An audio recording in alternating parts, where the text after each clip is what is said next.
If you know me, you know that I love to go for runs first thing in the morning, and this morning was no exception. It's a Saturday morning here when I'm recording this, and my friend Cindy and I have been running together on Saturdays on and off for about 30 years. We've been through marriages, we were in each other's weddings. We've been pregnant at the same time and been there for the births and raising our kids. And while we love to get out there and exercise, we've also taken our kids in the baby joggers. The littlest ones would be riding and we'd be pushing the littlest ones, and the older ones would be riding scooters or bicycles alongside. And we've been on many adventures, including challenges in life, job changes, illness, recovery, and in these morning runs is a safe space and a great place to share what's going on.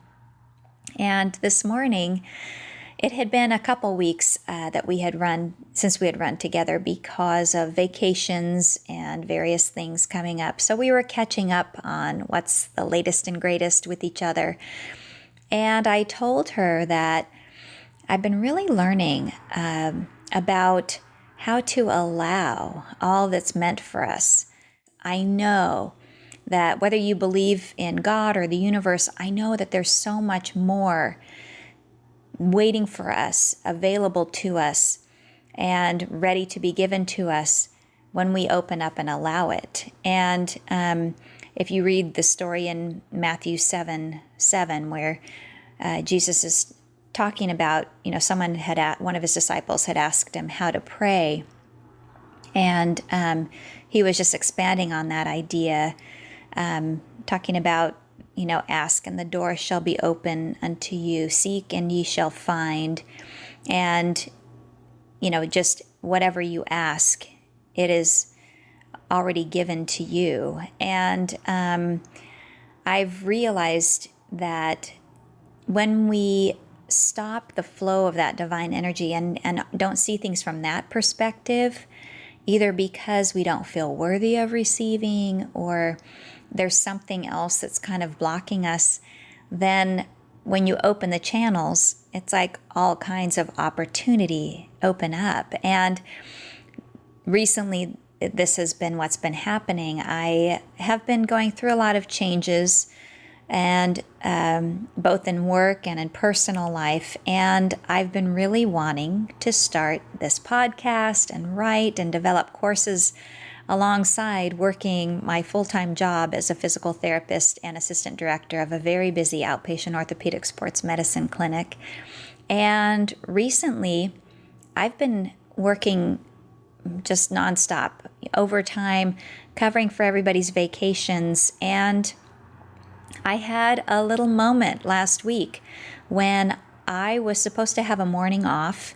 It would have been my dad's birthday. My dad passed away 21 years ago, and I wanted to spend that morning with my mom, she's going to be 90 pretty soon, and she's, having challenges, we'll just say, physically and mentally, and I wanted to be there with her. And lo and behold, the person who was supposed to come back from vacation did not, and that's no fault of hers, but I was called into work that morning that I had really set aside and wanted to take off. And when I got to work, I kind of melted down a little bit, not too much, but I let them know that this was hard for me to come in on this day. And I had a shift in my priority. I had a shift where I have been trying to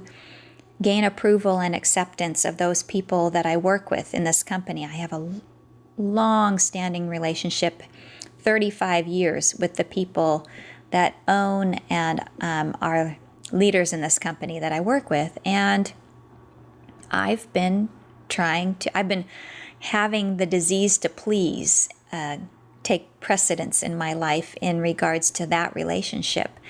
And I suddenly said, you know what? No more. I'm putting myself first. I'm putting my needs first. I'm putting my family, those I love, higher on the list of priorities because that's what's important to me. And I need to take a day or two off. And so my boss gave me today off, and I'm so super excited because now I'm doing what I've been really wanting to do, and that's talk with you about what's possible. So all of this has been going on, but it's that major shift in my prioritizing myself and my needs, not in a selfish way, but in a purposeful way. And so I was telling my friend Cindy about this when we were running this morning, and as I was talking with her, I realized that there were some things that happened in the past week after this shift happened, where all of a sudden my family and we bought a vacation home that we're actually renting out as an Airbnb, as an income rental property, but it's a vacation home and it's on the river, and it has, like, from the living room and kitchen are all windows overlooking the river and the woods. And I mean, it's kind of like a dream come true. And then also, I've been looking to invest in other things that I believe in, and I had another investment opportunity that I know is just going to be dynamite, and it's fun because it's in, the technological movie industry space that kind of intrigues me and has all kinds of fun opportunities.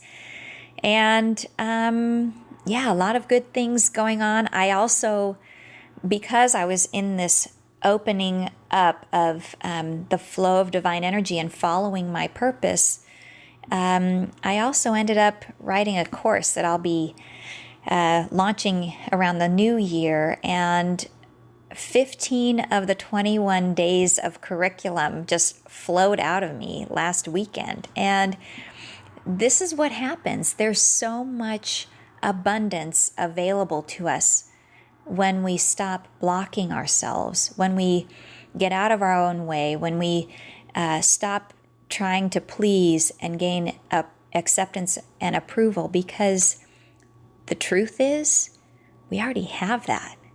That deepest essence within you, whether you call that God, universe, self, inner guide, spirit, whatever you call that, that's up to you. That already loves us, adores us, wants to provide even more than what we could dream of. And we don't have to do anything to earn that. We just have to be open to it. So we were talking about that as we were running this morning, and then I was asking her about what's new with her, and she was telling me her son is a junior on the football team. He goes to high school, and he's on the football team here where we live, and he is a dynamite player. He had the option of possibly changing schools, and I think we were talking about how his coaches might have heard about that because they haven't been playing him much, even though he's really good. And he's the second string. I believe he plays running back. But we were talking about his latest game last night, and she actually had videos of this. So we stopped for a brief minute so she could show me the video highlights of his playing time, and he didn't play most of the game, and his team was down. It was 41-3, and the first string running back, for some reason, I don't know, I hope it wasn't injury, but for some reason they took him out of the game and they put her son in. Well, she showed me the plays right after they put him in, and it was a fourth quarter.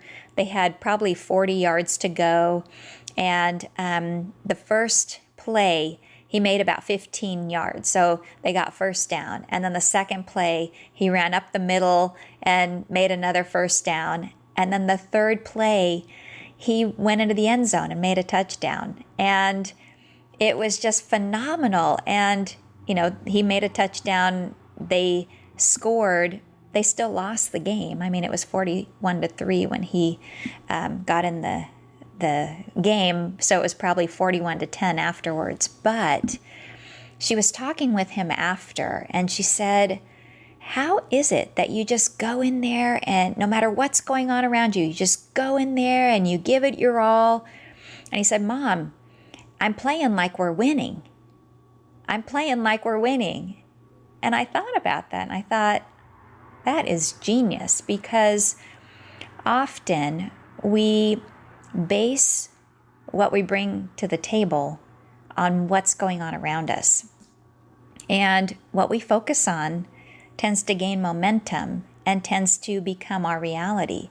And so if you are losing a game, your energy is going to be down, and most likely. And you're going to be like, okay, well, why even bother giving an effort? And but this Christopher just got in there and played like he was winning. And we were talking about the life lessons that go along with that. Whether you're in a relationship, whether you're at work, whether you're at school, or in any circumstance, if you do have a choice, we have a choice in every situation on how we perceive it to be. And so if you walk into work, as I do, I walk into work every day, and I'm one that picks up on energy of people, places, and I challenge myself to bring the positive energy. It's fun for me to feel the actual change in the environment around me. Often, if I'm sensing a heaviness at work, I'll just either start clapping or, singing out the words to the song that's playing on, the little jukebox that we have in our office.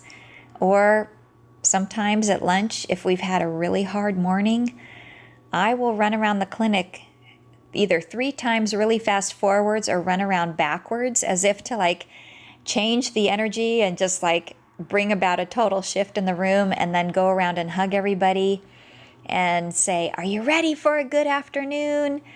And, whether you think that's a little too much or not, it always changes things for the better. So the point of this today is we have so much control over what's going on in our life now and going forward. And it's totally up to us to determine, number one, what are we allowing? Are we slowing the flow because either we believe we're not worthy, or we're trying to please, or we're living in a kind of a lack mindset of not believing what's possible? Or are we in a situation where we choose to play it like we're winning? The choice is up to you. What are you going to do today?